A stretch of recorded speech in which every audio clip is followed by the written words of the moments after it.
নমস্কাৰ বন্ধু বান্ধৱীসকল, আপোনালোক সকলো ভালে আছে। আপোনালোকৰ মৰমৰ আশীৰ্বাদত ময়ো ভালে আছোঁ। আজি মই উপস্থিত আছোঁ বাইহাটা চাৰিআলি নগাঁও বনিমান সংঘত। নগাঁও গাঁও পঞ্চায়তৰ নিৰ্বাচনী সভা চাবলৈ আচলতে আজি জয়ন্তৰা বেছিভাগকে চিনিয়ে পাওঁ, সকলো ভাইটিৰ দৰে আৰু এই অঞ্চলৰ ৰাইজৰ লগত খুব পৰিচিত। আমি পৰিৱৰ্তনৰ কাৰণে বিধায়ক মহোদয়ক হাত উজান দিব লাগে। আমি আকৌ এবাৰ বিধায়ক পাম, এইটো 100%। আজি আমি ঘোষণা কৰিছোঁ, আমাৰ সাহস আছে ক'বলৈ। আমি ঘূৰি গম পাইছোঁ আৰু যলৈ গৈছোঁ এতিয়ালৈ 104খন বিহুত ঘূৰিছোঁ, প্ৰায় 60 লাখ টকা বিহুত ভগাইছোঁ। মানুহৰ মনত যিটো সামূহিক স্বাৰ্থ, ডেকা ল'ৰা যুৱ প্ৰজন্মই যিটো বিচাৰে, এইটো একচুৱেলি বিহু। আমি আছোঁ আৰু প্ৰত্যেকৰ লগত দুখত আছোঁ। গতিকে এইটো এটা ব্যৱসায় চিন্তা চৰ্চাৰে উন্নতি কৰিব লাগে। ওপৰত আমাৰ অফিচ হওক, তলত ব্যৱসায় স্থল হওক, এখন ড্ৰয়িং বনাই বিধায়ক মহোদয়ক গতাই দিব লাগে। তেওঁ যে আহোঁতে যাওঁতে অতি পুৰণা বুলি কৈছে, সেইটো তেওঁ স্বীকাৰ কৰি তেওঁ চকুত বাজিছে। তেওঁ বিধায়ক হৈছে 5 বছৰ, কিন্তু ইয়াত আছে 30 বছৰ কাম কৰি। গতিকে আমি তেওঁৰ শক্তি দেখিছোঁ। চিএমৰ হাতত তেওঁৰ লগত এটা খুব সোহাতৰ মানুহ, যি এই মাত্ৰ এখন ডাঙৰ স্কুল 4 কোটি নেকি হ'ব নেকি, স্কুলখন ড্ৰেইন হৈ গ'ল। আমি নকওঁ ক'ত হ'ল, এনেকৈ ফোন আহি থাকে, লগে লগে তাৰ ডকুমেণ্টছ লগা হৈ যায়। আজি এখন ভাল হ'ব। গতিকে মই ভাবোঁ তেওঁৰ হাত শক্তিশালী কৰক। ইয়াত এটা ব্যৱসায়ৰ ওপৰত অফিচ হওক আৰু এই বনিমান সংঘই এসময়ত তেখেতক পথ প্ৰদৰ্শক হিচাপে বাইহাটা চাৰিআলিৰ পথ প্ৰদৰ্শক হওক, মুখ্য ভূমিকা লওক। এইখিনি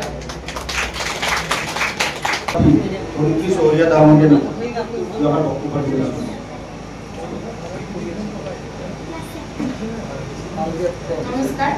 শ্ৰদ্ধাৰ ইয়াতে সমবেত হোৱা সমূহ ৰাইজক প্ৰণাম জনাইছোঁ। বহুত বিশেষ নকওঁ, সময় বহুত তাকৰ। 5 বছৰ আগতে মই ইয়াৰ পৰা ওলাই দিব লাগিব। গতিকে বিশেষ নকওঁ, ইলেকশ্যন আহি পালে 7 মে' তাৰিখে আপোনালোকে যাতে ভোটটো কোনো কাৰণতে মিছ নকৰে, তাৰ বাবে মই আপোনালোকক আহ্বান জনাইছোঁ। আৰু পদুম ফুলৰ চিনত ভোটটো দি যে মোক জয়যুক্ত কৰিব বুলি আশা থাকিল, আৰু সেইখিনিয়ে মই ক'বলৈ কাম দিয়া দায়িত্ব আমাৰ, আৰু তেখেতসকলে আমাৰ লগত গৈ সংগঠন কৰাৰ দায়িত্ব তেওঁলোকক আমি সকলো মিলি সংগঠন শক্তিশালী কৰি ভোটটো আমাৰ ধৰিত্ৰী চহৰীয়া ৰামৰিয়ানী দিব লাগিব। এইখিনি বহুত বহুত ধন্যবাদ। ভাৰত মাতা কি জয়, আই অসম, আৰু সকলো ৰাইজৰে ভোটপূৰ্ণ সমাধান। সেইখিনিতে আমাৰ বৰ্তমান সংঘৰ ফালৰ পৰা সন্মানীয় বিধায়ক মহোদয় আমি আপুনি কুলাম গাঁৱৰে আমি মৰম যাচি কৰিছোঁ।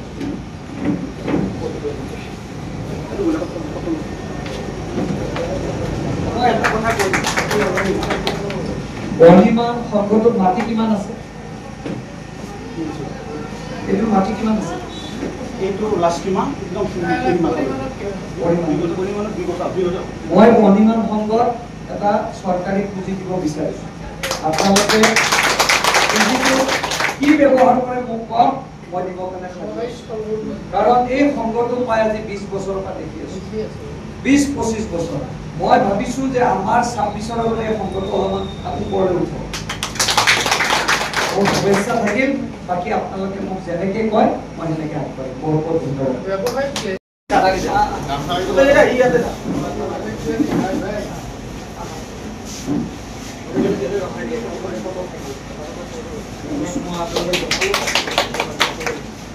চাইদুল শইকীয়া,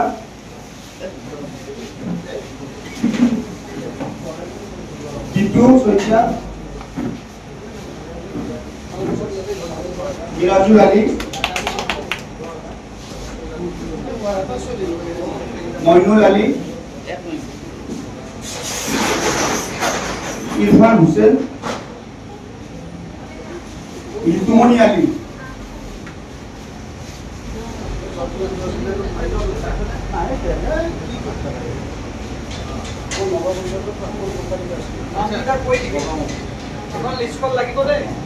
ইয়াৰ পিছতে আমাৰ নগাঁও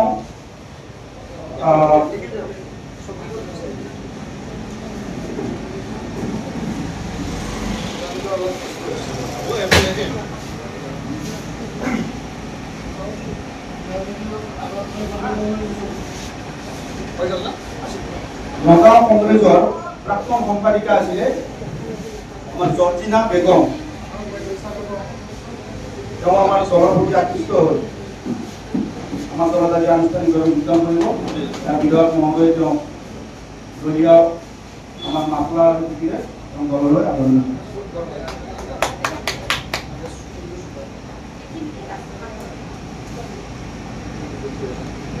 ইয়াৰ পিছতে আমাৰ লগত জড়িত নাছিলে উদীয়মান ব্যৱসায়ী নিপেন ডেকা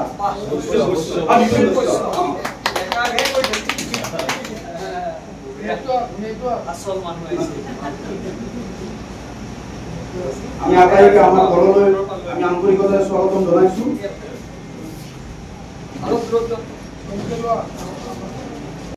বুলি আমি ইতিমধ্যে ঠিৰা হৈছে আমাৰ ধৰিত্ৰী ডেকা চহৰী ধৰিত্ৰী চহৰী মোৰ লগত আছে আমাৰ কংগ্ৰেছ দলত বহুত দিন জড়িত আছে, পিছত ভাৰতীয় জনতা পাৰ্টিত যোগদান কৰিছে। মোৰ লগত আছে আমাৰ শইকীয়া ডাঙৰীয়া। কিন্তু আপোনালোকে ভাৰতীয় জনতা পাৰ্টিক ভাল পায়, আজি আপোনালোকে ইয়াত যোগদান কৰিছে।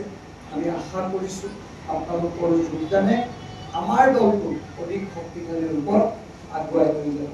লগতে আমি কামনা কৰিছোঁ যাতে আপোনালোকৰ যিখিনি আধৰুৱা কাম আছে আমি যাতে সম্পূৰ্ণ কৰিব পাৰোঁ। আমি আপোনালোকৰ আশীৰ্বাদ বিচাৰিছোঁ।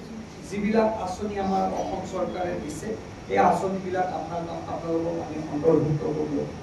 আজি আপোনালোকে জানে নিৰ্বাচনৰ শেষ সময় ধৰিত্ৰী চহৰীয়া নিৰ্বাচনী প্ৰচাৰ আছে। মই পুনৰবাৰ 5 বজাৰ আগত আমি নিৰ্বাচন শেষ কৰিব লাগিব। পুনৰবাৰ সকলোকে আন্তৰিক শুভেচ্ছা অভিনন্দন আৰু ভৱিষ্যতে আপোনালোকৰ লগত থকাৰ সংকল্প লৈ আজি এই যোগদান কাৰ্যসূচীত উপস্থিত থকা সন্মানীয় বিষয়ববীয়াসকল ব্যক্তিসকল মঞ্চৰ আগত উপস্থিত থকা সন্মানীয় আইসকল মই আপোনালোকৰ এটাই আশীৰ্বাদ বিচাৰিছোঁ যাতে আপোনালোকৰ কামখিনি আমি কৰিব পাৰোঁ, সমস্যাখিনি যাতে সমাধান কৰিব আৰু আমাৰ কাৰণে গৌৰৱ আমি আমাৰ শইকীয়া ডাঙৰীয়া আজি আমাৰ মাজত আছে। তেখেতো যোৱা কিছুদিন আগতে কংগ্ৰেছ দলৰ পৰা আহি বিজেপি সকলোকে আমি মাইনৰিটি চেলত আমি নিশ্চয় দায়িত্ব দিম আৰু অনাগত দিনত আপোনালোকৰ লগত আলোচনা কৰি কেনেকৈ আপোনালোকৰ সমস্যাখিনি আমি সমাধান কৰিব পাৰোঁ তাৰ প্ৰয়াস কৰিম। আৰু পুনৰবাৰ আনোৱাৰ নমস্কাৰ। ছাৰ নমস্কাৰ। আজি গম পাইছে মাউনিমান সংঘত আজি যোগদান কৰিছে ভাৰতীয় জনতা পাৰ্টি। নিৰ্বাচনৰ শেষ দিন, যোগদানো শেষ দিনে হৈছে আৰু নগাঁও পঞ্চায়ত আৰু অধিক শক্তিশালী হ'ব। আনোৱাৰ মোৰ ভাতৃ আনোৱাৰৰ ইউটিউব চেনেলত আপোনালোকে আপোনালোকে চেনেলটো চাওক আৰু ছাবস্ক্ৰাইব কৰক। ঠিক আছে ছাৰ, ধন্যবাদ। বাইদেউ নমস্কাৰ। বাইদেউ নগাঁও গাঁও পঞ্চায়তত আজি নিৰ্বাচন সভা চলি গ'ল ইতিমধ্যে আৰু 5 বজাত মানে নিৰ্বাচন সভা আজি মানে শেষ হ'ব। তাৰ বিষয়ে কি ক'ব লাগে? এতিয়ালৈকে মই যিখিনি গাঁও ঘূৰিলোঁ যে মই মানুহৰ সঁহাৰিটো ভালেই পাইছোঁ। অনাগত দিনত সঁহাৰিটো ভাল পাম বুলি মই আশা কৰিছোঁ। তাৰ বাবে মই আপোনালোকক ধন্যবাদ জ্ঞাপন কৰিছোঁ। আৰু আগন্তুক পঞ্চায়ত নিৰ্বাচনত সকলোকে আহ্বান জনাইছোঁ যে মই কুটুমবিলাকক ভোটটো দি জয়যুক্ত কৰিব বুলি আশা থাকিল। ঠিক আছে বাইদেউ, ধন্যবাদ।